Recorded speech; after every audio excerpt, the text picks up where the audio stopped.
After a few years of constant struggle for survival, Freedom's hold was now well established. With the Arctis Minor proving it can now handle combat, the commander took a moment to sit the crew down and clarify the next steps in their mission. Although the ship was combat ready, it had only been tested against a number of small pirate ships. The majority of Imperial cruisers are significantly larger and more powerful beasts, so work to improve the Arctis Minor's abilities would continue. In order to be able to jump in and out of combat across the galaxy, they would need a Johnson Tanaka drive, which would allow them faster than light travel. To build one, however, they'd also need to source an entanglement manifold, a rare and ancient piece of tech that is vital to the engine's operation. Since the Arctis Minor will no longer be a colony ship and instead be for combat only, Freedom's hold will also need to supply it with shelf-stable food for excursions. The limited artificial ecosystems currently on board were simply enough for a construction crew to stay put up there, but when they're flying into combat, they'll want a full crew, which will require more food stockpiles. Speaking of needing extra crew, the squad would need to produce a few more EVA suits to accommodate this. Perhaps even powered EVA suits, to offer extra protection in case the ship's crew ever need to fight off a boarding party. To achieve all of this, they'll need more resources, which brings the commander onto their first task, building a salvage bay on the Arctis Minor. This will allow the ship to tractor beam in the remains of any ships it bests in combat, allowing Jay to dismantle the remains to secure vast amounts of resources to expand the ship. With this in mind, Jay's first port of call was to remove one of the small, older engines from the side of the ship to make space for him to plan out a new room to house the ship's salvage bay. With the most recent load of materials being more than enough to expand the hull, it wasn't long before he was able to start work on the salvage bay itself. Although a quick jaunt back to Freedom's hold was required to obtain the advanced components needed.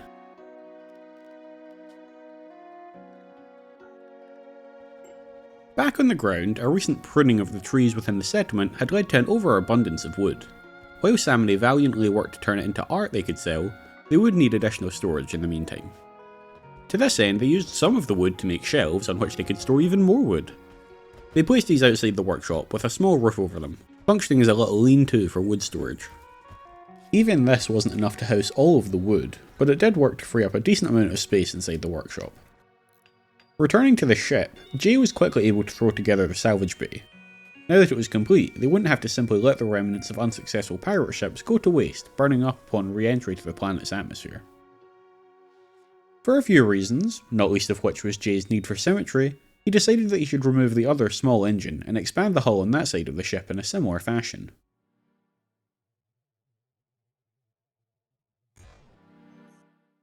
It seemed as though Jay would get a chance to test the salvage bay soon, as a nearby pirate ship hailed him on the comms console.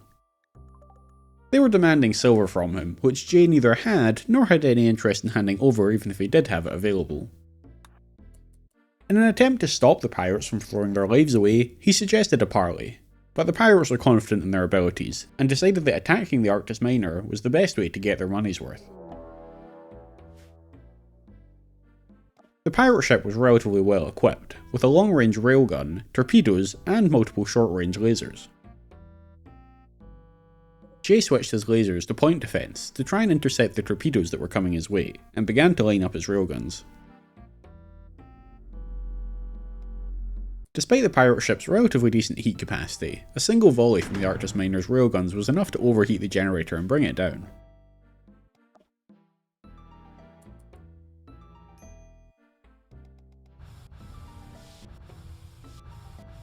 Eager to test out the salvage bay, Jay wanted to make sure that the ship couldn't escape, and, confident that his shields could withstand its attacks, he opted to aim for the pirates' engines first.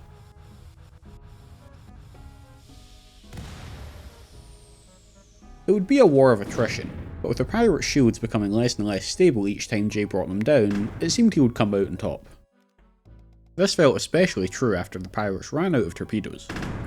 Without the additional firepower that the torpedoes supplied, the Arctis Minor's radiators were able to dissipate the heat from the shields faster than the pirates could cause it to build, making their destruction all but inevitable.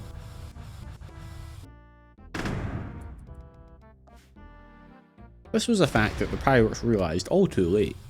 With only one small engine left, they tried to limp away from the fight, but the Arctis Minor's new nuclear engines meant it could easily outpace the small ship, forcing it to stay in range until the Arctis Minor managed to destroy their final engine, leaving the pirates floating in the void, waiting for the end. Although the pirates kept their guns firing until the end, it was a futile effort. And, at its own leisurely pace, the Arctis Minor slowly dismantled the pirates' control console.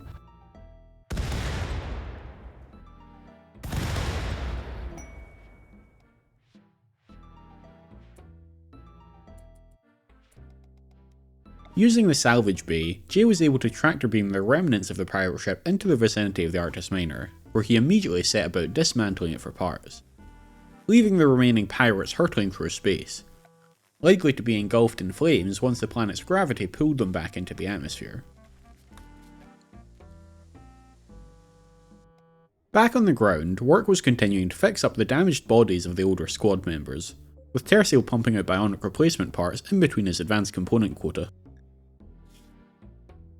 It turns out that at some point, the commander had lost one eye, and the other had been mangled to the point of near uselessness. He could still get around okay, thanks to the mechanoids feeding him information about the surroundings, but it would be plain dangerous to trust him with a gun until they could replace one of his eyes. As well as the commander, there were a number of missing kidneys, lungs, and hands across the whole squad, all of which need to be replaced. With the Arctis Minor now potentially generating its own advanced components thanks to the salvage bay, it may free up the advanced components produced by Terciel for the creation of bionics instead. First up is Vin, who is receiving one of the bionic arms they have in storage. Seeing as Vin is a vital combat specialist for the Hold, replacing that missing hand is top priority to ensure she can protect everyone else. With Jay struggling to break down the remains of the pirate ship with any real haste, the commander asked Terciel to start producing another EVA suit, with the plan to send another squad member to live aboard the ship, in order to help with the expansion of the Arctis Minor. Yet another mechanoid cluster landed near the Hold, but the squad were quite happy to consider this free defences for the settlement and left it be for the moment. Freedom's Hold was truly beginning to feel like a little city, with everyone bustling away completing a range of tasks, from working the fields, to crafting, cutting bricks, and making art. The Hold was becoming a real home to the rebels. Given her fantastic construction experience, Vin was the nominee for going up to the ship to help Jay. Shedding her purple insectoid armour, she hopped into the EVA suit that Terciel had crafted. In order to ensure the safety of the ground crew in her absence, she passed her armour and the responsibility of protecting the group onto her younger brother, Weaver.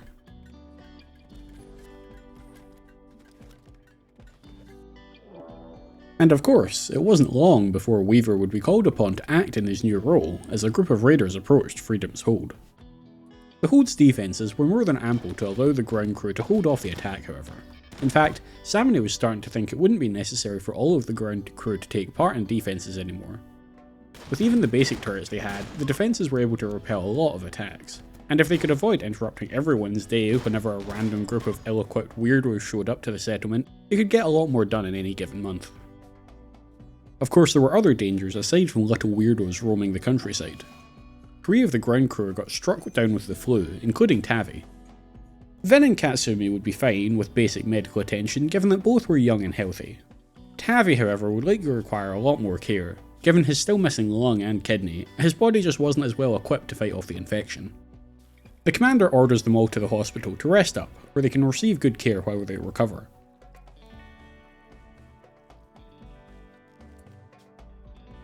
With only herbal medicine in their stockpiles, the commander asks the crew to load the truck with things to sell, planning to head out to the nearby friendly factions to see if he can get some better quality medicine.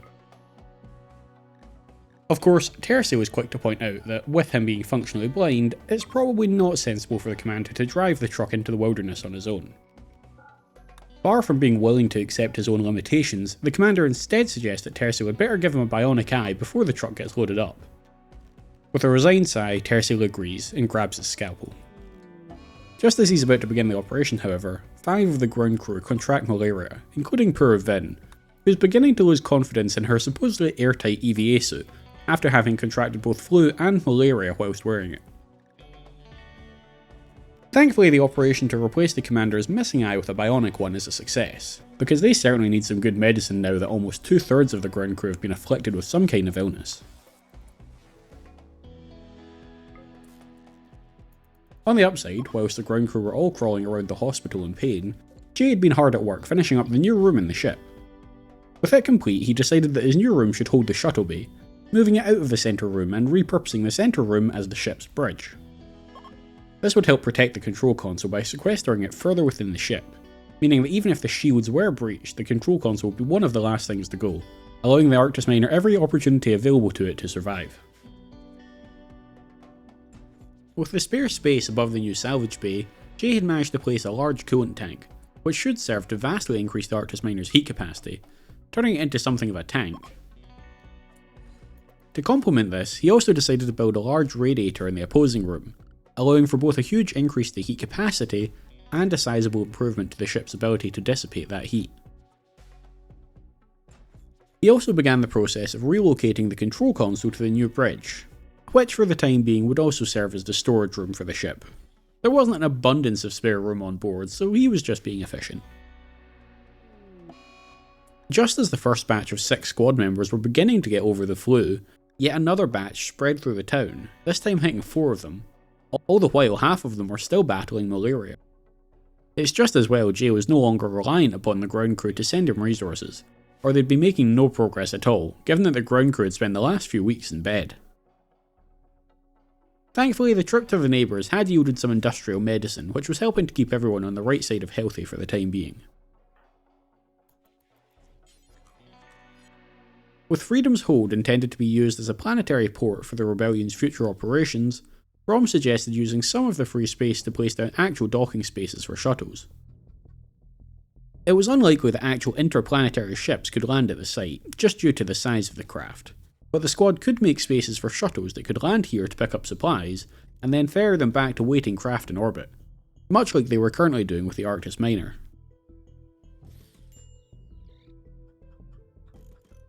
In order to future-proof Freedom's hold, they created 2 docks which could accommodate standard-sized shuttles, like the one aboard the Arctis Minor, and a single larger dock to accommodate any larger cargo shuttles that may be needed by visitors in the future. The docks weren't anything fancy, primarily just spaces outlined with beacons to allow the ships to easily pinpoint the landing zones. The squad made sure to pack down the dirt in the spaces though, to ensure that no foliage grew there that could interfere with the shuttles. With most of the advanced components from the pirate ship wreckage used up, Jay used some of the more basic materials that were left over to build 2 small compartments towards the rear of the ship, intended to be potential starting points for future extensions to the Arctis Minor. A small squadron of ships attempted to attack the Arctis Minor, but given their lack of defences, the Arctis Minor was able to destroy one of the ships with 2 quick volleys from its railguns, leaving the remaining ship to turn tail and flee.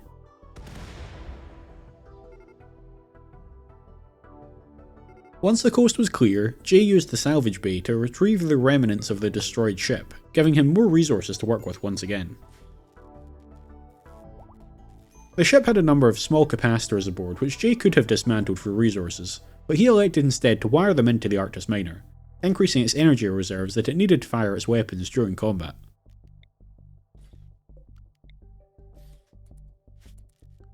Not long after, it seemed as though everyone in the ground crew had managed to overcome their myriad of illnesses. Although they hadn't lost anyone to the diseases, it had used up all of their industrial medicine, leaving them once again with only herbal medicine. They would need to make a point of purchasing more advanced medicines whenever they got the chance, lest another storm of illness arrive. Another opportunity to endear themselves to the surrounding factions arrived with the ground crew in the form of a request from the leader of a nearby faction. She wished for the rebels to draw the attention of some pirates which were targeting her caravans, hoping that the rebels could put an end to the pirates who'd been harassing her trade routes for weeks. Confident that Freedom's hold could handle the pirates, and eager to get his hands on the incredibly useful mech master suit that she was offering in trade, the commander was only too happy to oblige her request, and sent a message to the pirates from his comms console, goading them into attacking the hold.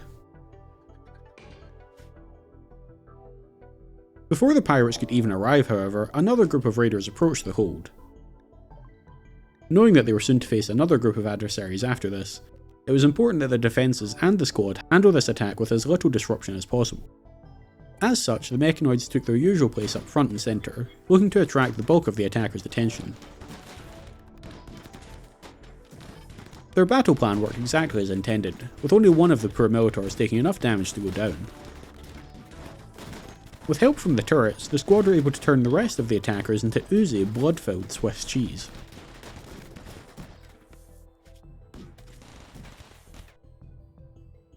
Making Freedom's Hold into a good spaceport would require more than simply improving the infrastructure. A good port would provide a pleasant and relaxing place for the ship's crew to rest and recover between missions. A place where they could kick back and relax, and enjoy the sights and sound of nature before returning to the cold vacuum of space. To this end, Brom started drawing up plans to beautify the settlement, starting with expanding the walkways around the settlement, beginning with those near the docks.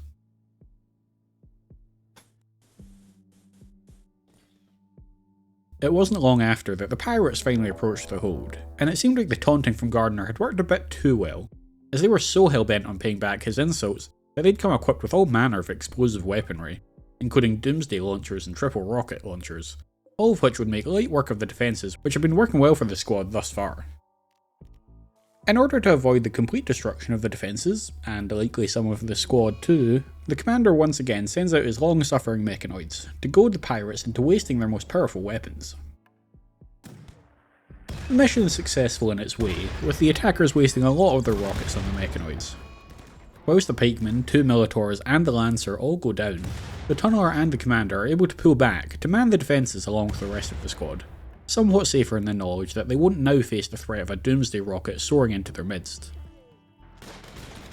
Despite a gap in the defensive walls allowing the pirates to get closer than usual, and the fact that they still had an abundance of explosive weapons, the squad were able to bring them down without incident, although that was mostly due to the tunneler tanking multiple rockets straight to the face without wavering. The sight of that alone must have caused the pirates to start panicking. And so it was that, before long, the squad had managed to rout the pirates, earning the commander his fancy new suit of Mechmaster armour. This armour vastly increased the commander's available bandwidth, making it possible for him to control a much larger number of mechanoids. Although he'd have to spend a bit of time resurrecting all the ones he'd used as cannon fodder first. Back in orbit, Jay had finally finished dismantling all of the ship parts he'd collected, and was in the process of cleaning up and storing away the excess materials.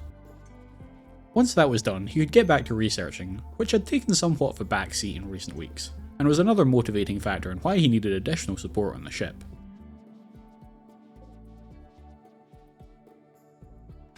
In Freedom's Hold, Brom and Katsumi were back at it again, demolishing the task of paving the pathway to the docks. The final steps in Jay's cleanup would be to ferry all of the loose steel slag chunks down to Freedom's Hold, freeing up some space on the ship and recycling the damaged steel. It also gives them the perfect opportunity to try out the new shuttle docks at the Hold. With the docks now effectively connected to the rest of Freedom's Hold, Brom began laying out her plans for expanding the walkways around the central area. The easier it was for people to walk on pathways, the less likely they would be to traipse mud into all the buildings, causing a mess.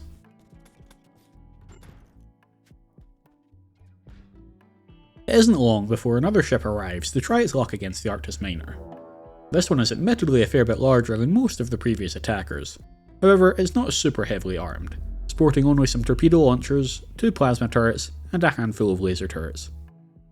With the ship's plasma and laser turrets, it could unleash quite a bit of firepower against the Arctis Minor if it got close enough, whereas at a distance, the Arctis Minor's railguns gave it the advantage. To this end, Jay first targeted the attacking ship's engines, hoping to stop it from being able to dictate the range of the engagement, and allow Jay to keep it at a safe distance. After a few volleys, the Arctis Minor manages to take out the attacking ship's engines. In response, they make a Hail Mary play and send a boarding party towards the Arctis Minor. The laser turrets are on cooldown after shooting down some torpedoes, so are unable to shoot down the boarding pod before it reaches the Arctis Minor. Thankfully, the boarding party only consists of a single attacker, although that still poses a risk. If Jay goes down, there's no one else on board to help him, and the ground crew don't have their own shuttle to go up and rescue him. Thankfully, Jay is able to do enough damage to slow the attacker down, allowing him to get distance and fire the final shots to take him down.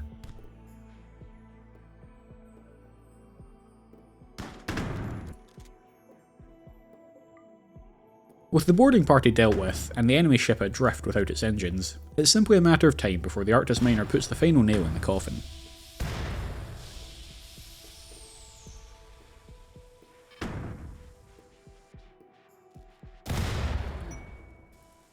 Unfortunately, the wreckage of the ship is simply too large for a single salvage bay to be able to move. Although, given the number of crew left aboard the wreckage, it would likely be a death sentence for Jay to bring them within fighting distance of himself anyway. It was a shame to let so many resources go to waste, but there wasn't much to be done about it this time. Back on the planet, the Mechanoid Menace were trying a new tactic, this time setting up an EMI dynamo not far from Freedom's Hold, which would knock out all of their electronics until it was dealt with. Not wishing to waste any time, they managed to open the garage door before the power cut completely, allowing Vin and Samney to hop in the truck and head out to deal with the dynamo.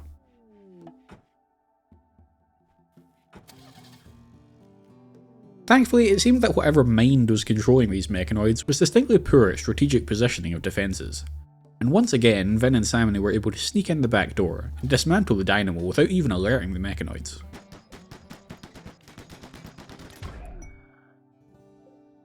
As Vin and Samney began their journey home, Kelsier reported a very concerning development in the local flora to the squad.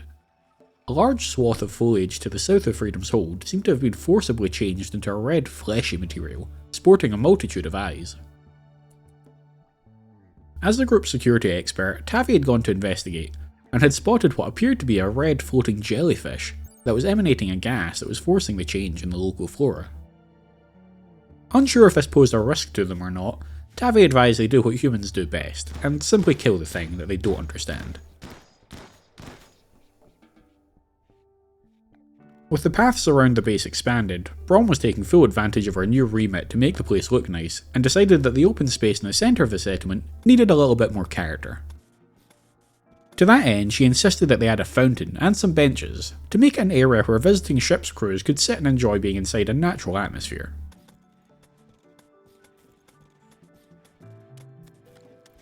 With Jay's research taking shape, Tercia was finally able to start creating some bionic lungs and kidneys to replace the dozens that had been lost by the squad.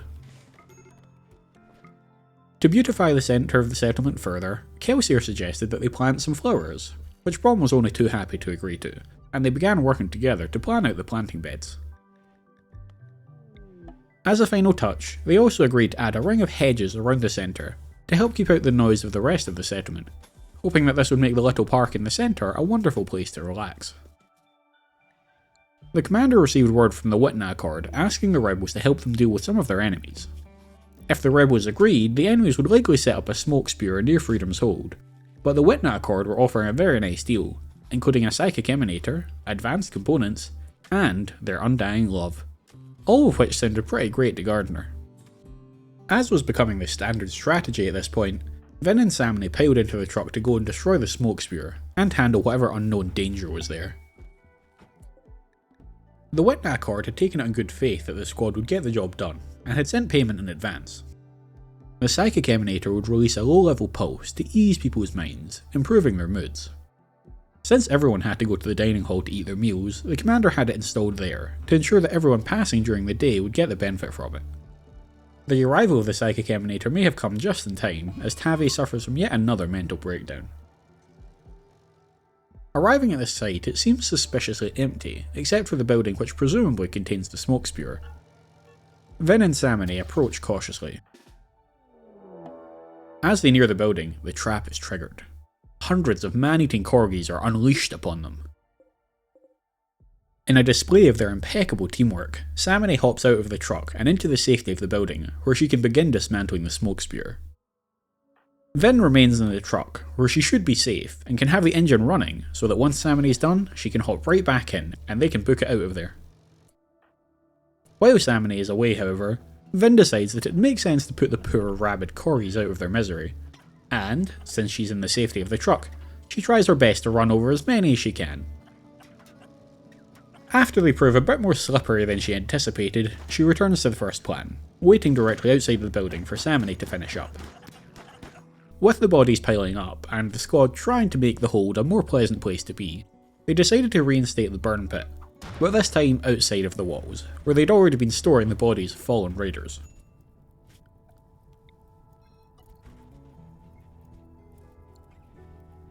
The settlement's beautification apparently angered the local mechanoids, who were frustrated with their inability to destroy the rebels thus far, and decided they needed to send a squad to try and finish the job. The rebels were starting to think that maybe whatever was controlling the local mechanoids was suffering from some damage, however, as they only sent melee mechanoids in the attack, which, given Freedom Hold's defensive system, was never going to achieve anything. Or at least it shouldn't have, but some of the mechs seemed to either find or make an opening in the north wall and squeeze inside. Although oddly only a handful did this, while the rest made their way through the defences as normal. The crew focused on this handful of interlopers first, leaving the turrets and their own mechanoids to start dishing the pain on those coming from the front. They managed to take down the mechanoids which had breached the wall with only Brom and Snap taking some light damage. With the squad now able to turn their attention to the rest of the attackers, they made quick work of them.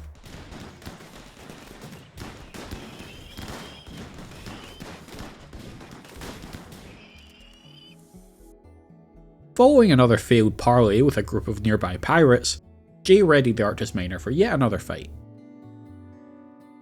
This ship was the same model as another that Jay had already taken down once before, back when the Arctis Minor was less developed, so he was confident he could defeat this one.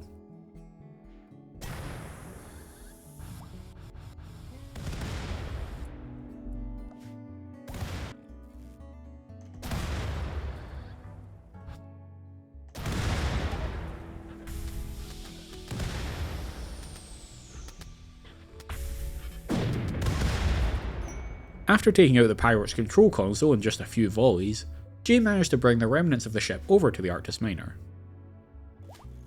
Although he hadn't known it when he flicked on the tractor beam, one of the pirates was still aboard the wreckage, and also seemingly burning alive due to their ship not being able to dissipate its heat quick enough. Jay rushes across to extinguish the pirate, and since he seems to have experienced a miracle to survive both the destruction of his ship and the ensuing burning of his body, Jay figures it'd be cruel to finish him off now, and instead takes him aboard the Arctis Minor to treat his wounds and maybe even try and recruit him to their cause. He did need an extra pair of hands aboard the ship after all.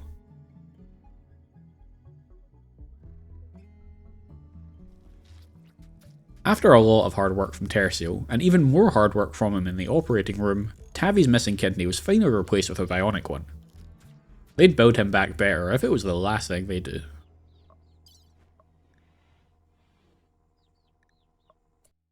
With Freedom Hold's food storage often sitting at capacity, Kelsier suggested that they build a small extension onto the freezer, to allow them to add an extra row of shelves to store even more food.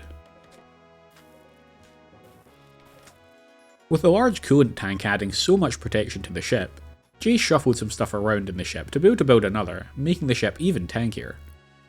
With the Arctis Minor no longer utilising chem fuel engines and requiring more food to sustain both Jay and his new prisoner, he also dismantled the chem fuel storage tank to make space for more artificial ecosystems.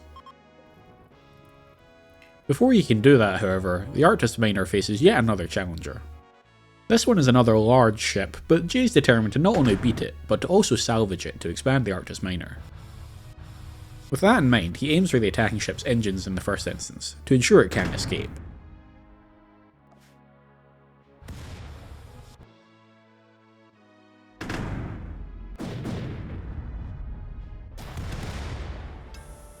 The attacking ship launches another boarding party. This time though, Jay wastes no time in putting down the raider with a quick blast from his shotgun.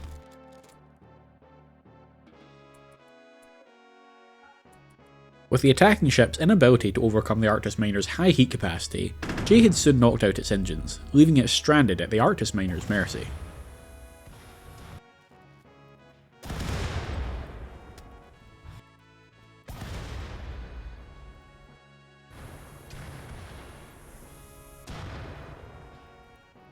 Jay was being tactical this time though.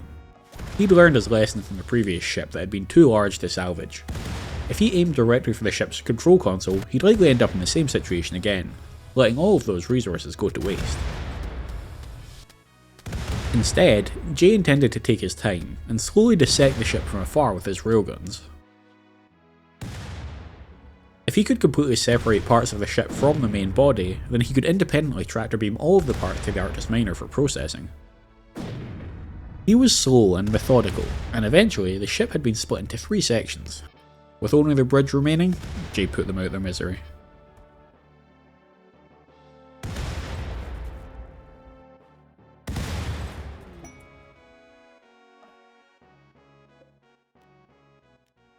He then used the salvage bay to bring all the materials into the vicinity of the Arctis Minor. Jay's prisoner hadn't known what was going on during the fight, and had just heard the sounds of combat. Jay immediately went to speak to him following the fight, suggesting that if he joined, he could at least go down fighting if they came under attack again. It seemed as though he was making good progress. It would appear that one of the salvaged ship chunks had brought a raider along with it. Jay steps out into the vacuum and manages to land a shot, but he unfortunately takes a few shots in the process. He's able to retreat back to the ship to patch himself up, and the attacker gets distracted, trying to find other ways into the ship. After slapping some bandages on himself, Jay heads out once more, and this time manages to put down the attacker. Back with Dr. Tercio, the mission to create Robo-Tavi was continuing, with the addition of a detoxifier along to his repertoire.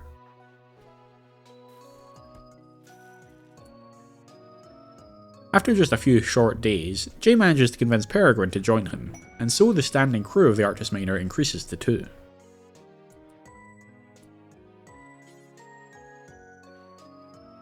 With the crew continuing to grow, they'd be ready to take the fight to the Empire in no time.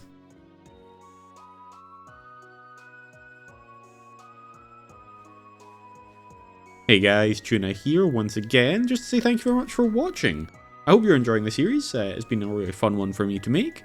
If you want to be alerted to when the next episode comes out, be sure to subscribe to the channel, and I shall see you again for episode 7. Goodbye!